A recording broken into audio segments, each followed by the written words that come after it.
Order! Order! You are an incorrigible delinquent at times. Behave yourself, man!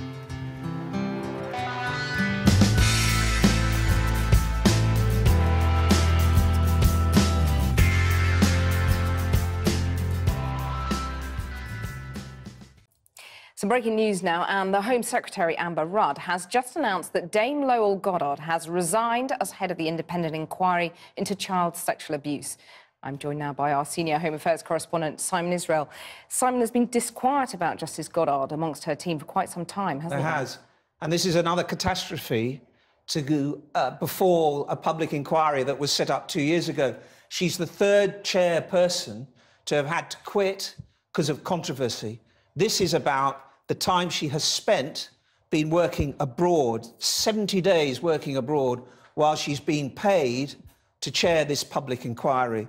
And there have been a number of concerns that have gathered over the time about her ability to grasp the law and her powers under the Inquiries Act to force witnesses and everybody else to come forward and give evidence.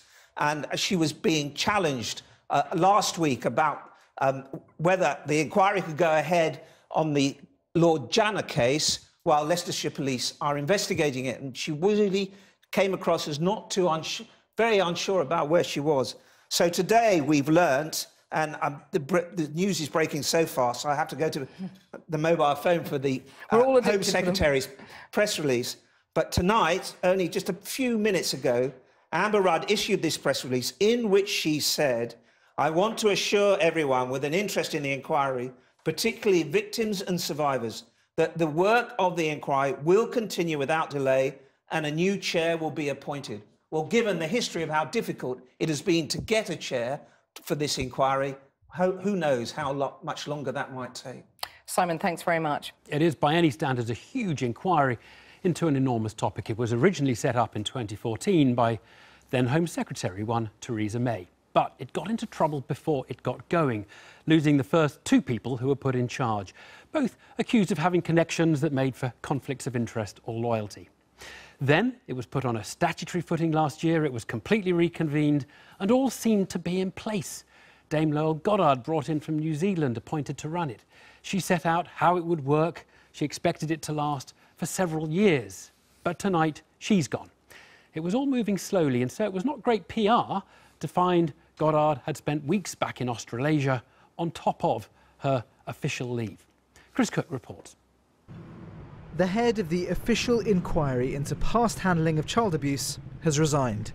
Dame Lowell Goddard, a New Zealander judge, gave notice today that she would no longer chair the inquest. Her successor will inherit a huge programme with 13 separate strands, covering bodies from the Catholic Church through to Lambeth Council. Dame Lowell said tonight, "The conduct of any public inquiry is not an easy task, let alone one of the magnitude of this. Compounding the many difficulties was its legacy of failure, which has been very hard to shake off, and, with hindsight, it would have been better to have started completely afresh." The inquiry has had problems since July 2014, when the then Home Secretary announced it in response to a rash of abuse revelations. "I can now tell the House that the Government will establish an independent inquiry panel of experts in the law and child protection to consider whether public bodies and other non-state institutions have taken seriously their duty of care to protect children from sexual abuse." Theresa May's first choice to chair the inquiry in July 2014 was Baroness Butler-Sloss, a British judge. But her late brother had been Attorney General in the 1980s. She might need to examine his work. So, after an outcry, she resigned. Then, in September 2014, Dame Fiona Woolf was appointed as chair, another lawyer. She resigned a month later for similar reasons, when it emerged that she was an acquaintance of Lord Britton, whose conduct as Home Secretary in the 1980s was also expected to be reviewed. So Dame Lowell was appointed in February 2015. In this country, as in other jurisdictions, public concern about institutional failure to protect children from sexual abuse has mounted, with the growing realisation of the sheer scale of this problem. Dame Lowell faced criticism this week because she spent the equivalent of 3 months abroad while the inquiry has yet to hear a witness. And some commentators have questioned her direction of its work. I think the real problem emerged at the hearing last week. Not only did she have to postpone the hearing into the late Lord Janner for 6 months after she'd said that she would be hearing evidence from witnesses, but she seemed completely thrown when counsel for Leicestershire Police asked for a particular order banning publication of something that had been said, possibly in error at the hearing. The only assumption I can make is that she simply wasn't up to the job. Dame Lowell, though, may not be that essential. The inquiry has 4 other panellists and a big staff. I personally wonder whether or not we actually need a chair. Maybe it is too much of a burden for one person. Everything is finally taking off, and I don't think that we should be too distracted by the unfortunate departure of just one person. The inquiry continues, but 2 years in, it's still only getting started. Chris Cook there. Well, with me are Raymond Stevenson, founder of the Shirley Oaks Survivors Association and a survivor of abuse himself. And down the line, Tim Lawton, former children's minister. Very good evening to you both. Raymond, first of all, what's your reaction to this? And what do you think survivors will think who've waited so long, really, for this kind of inquiry? First of all, let me explain. I was physically abused. The people I represent are 600 people. Half of them were sexually abused. They're going to be let down. In every way, shape or form, they're going to be let down.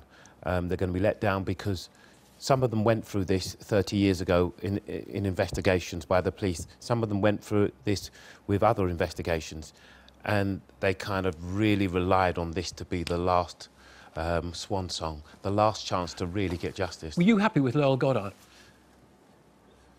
Look, we were unconvinced that this should be handled by one person. We felt there should be at least 6 people chairing the separate strands. But when we spoke to her and we petitioned, we felt comfortable. But there was always something lurking in the background, clearly. We're not so worried about her taking the time off. Was she the right person for the job in the first place? OK. Tim Lawton, why do you think she had to go? Well, we don't know. And I think it's deeply disappointing that she has resigned this evening. I mean, it's the third time unlucky, as you say, after some false starts. Theresa May literally scoured the world to come up with Lowell Goddard from New Zealand. She'd been in post for 18 months. I've met her several times. She's been in front of the Home Affairs Select Committee. We wholeheartedly endorsed her appointment. She's deeply impressive, and I know she's greatly respected by the people she's got working closely around her. So it's very disappointing, and it's quite baffling that she has chosen to go today. And it's really important that this inquiry keeps going. The momentum is not lost, and the important work it's already done, and the even more important work that it's now prepared to do, is in no way wasted and can now carry on. Can we just go through a couple of reasons that people have suggested maybe she was inappropriate or needed to go? One, of course, is that she took 44 days on top of her annual leave last year, back working or other activities in Australia and New Zealand. Do you think that's a problem? Obviously, she comes from there. She's got a family and career there. We don't know the full details of that. Most of that time, or a lot of that time, it would appear, was spent in Australia, where she was looking to learn the lessons from the Australian Royal Commission into historic child sex abuse, which has been going for several years, and in some way was the precursor of the review which Theresa May set up back in 2014. So I presume she's been doing some important work there. And frankly, look, we've taken so long, as Raymond said, to get this inquiry. So many survivors of these ghastly historic child sex abuse cases had their hopes pinning on at last getting to the bottom of the truth of what happened over many, many decades. A lot of them have put their hopes in Lowell Goddard. It's a shame that she has gone, but let's, for goodness sake, not keep beating up on those people who have been appointed to do is a really complex and difficult job and needs to be done. And just a quick one, you heard, I don't know if you heard Joshua Rosenberg in Chris Cook's package there saying to him it didn't look like she was up to the job, she didn't know enough about the British legal system. In your view, is there anything in that charge at all? Look, the media, the Home Affairs Select Committee, the Home Secretary, the survivors, everybody else poured over her CV and her qualifications ad infinitum when she was appointed 18 months ago. Everyone agreed that she was a good appointment, and the big issue as to whether she might not be independent and might know some of the people who are being looked into was the key question, and the fact she came from New Zealand solved that one. I had no doubt that she was up to the job. She was very impressive when I met her personally with the other panel members. When she came in front of the Home Affairs Select Committee, we unanimously endorsed her. So let's not try to back job now, saying she was never up to the job. We don't know exactly why she stood down. It's a great disappointment. The inquiry needs to get on with its work now without her. Raymond, within 5 minutes of this, I was hearing people say it's all part of a cover-up. They never wanted this inquiry. It's to undermine the inquiry. Do you believe that? Do you think there will be survivors who believe this is all part of undermining this inquiry? Look, we have to tell you our position. We absolutely decided to carry out our own investigations because we were not convinced that this inquiry would actually happen. And we made that very clear at the Goddard inquiry. And all along, even though we're core participants, we've reserved the right to pull out. We think people have to honestly start looking at the conspiracy theory. And it's talked about as if it's pie in the sky. But having examined some of the documents we've examined, we can understand why there is absolutely evidence there is a cover-up. And if people are not willing to talk about it, that's fine. But here today, we're here to say we believe it's consistent, either in her employment, wrong person, wrong time, should never have been employed, someone has to be responsible. And this is 3 times. It doesn't feel like we're just unlucky anymore. And I think people have to be strong enough to start saying, is there something untoward going on? OK. Tim Lawton, I'll let you... You're shaking your head. I'll let you answer that. But I also want you to ask... I want to ask you what has to be done to get this inquiry back on track, as briefly as you can, please.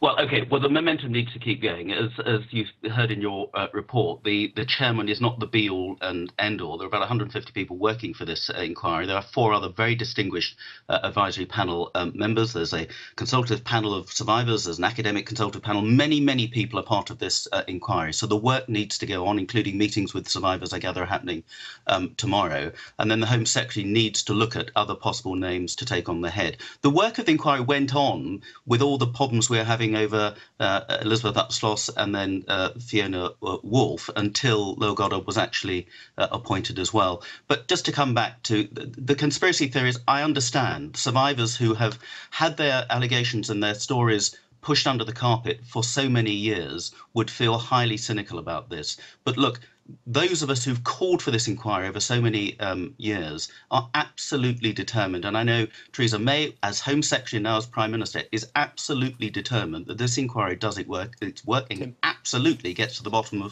of what happened to so many thousand people over so many years. Tim Lawton and Raymond, thank you both very much indeed. Thank you.